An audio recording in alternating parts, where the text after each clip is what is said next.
साथीहरु यो हामीले युज गरिसकेपछि यो खिया पर्छ है, यो खिया पर्छ किनकि यो भित्र चाहिँ पुरा पानीको धारको चाहिँ धारमा त पानी हुन्छ, पानी यो भित्र यसको दुईटा दाँतीको बीचसम्म पस्या हुन्छ, त्यही भएर यो खिया पर्छ, जाम हुन्छ।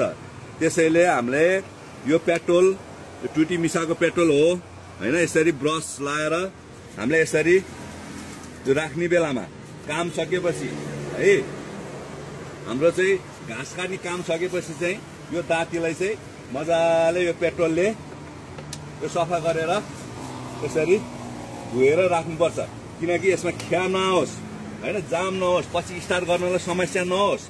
यो जाम भएपछि यो यताउता चल्दैन, दायाँ बायाँ चल्दैन, नचलेपछि भोलि पर्सि स्टार्ट हुँदैन, स्टार्ट हुन्छ तर यो चल्दैन, जाम हुन्छ है। त्यही भएर हामीले यदि यसरी राख्यौं भने भोलि पर्सि स्टार्ट गर्ने चाहिने बेला स्टार्ट गर्दाखेरि मजाले चल्छ र अर्को कुरो यो खिया पर्दैन। खिया पर्यो भने यो धार पनि बिग्रिन्छ हैन, खिया परेपछि धार अब जस्तो खिया परेको हँसिया खुकुरीले राम्रो काट्दैन नि हो, त्यस्तै यदि यो खिया पर्यो भने राम्रो काट्दैन। त्यसैले साथीहरु यो राख्ने बेलामा दिनभरि काम गर्ने, बेलुका राख्ने बेलामा यो पेट्रोलले यसरी सफा गरेर राख्नु होला है त।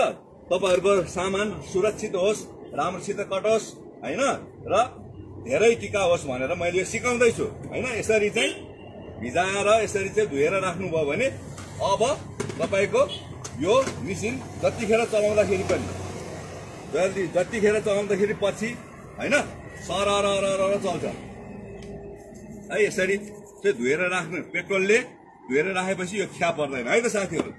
ओके, हस् त, धन्यवाद।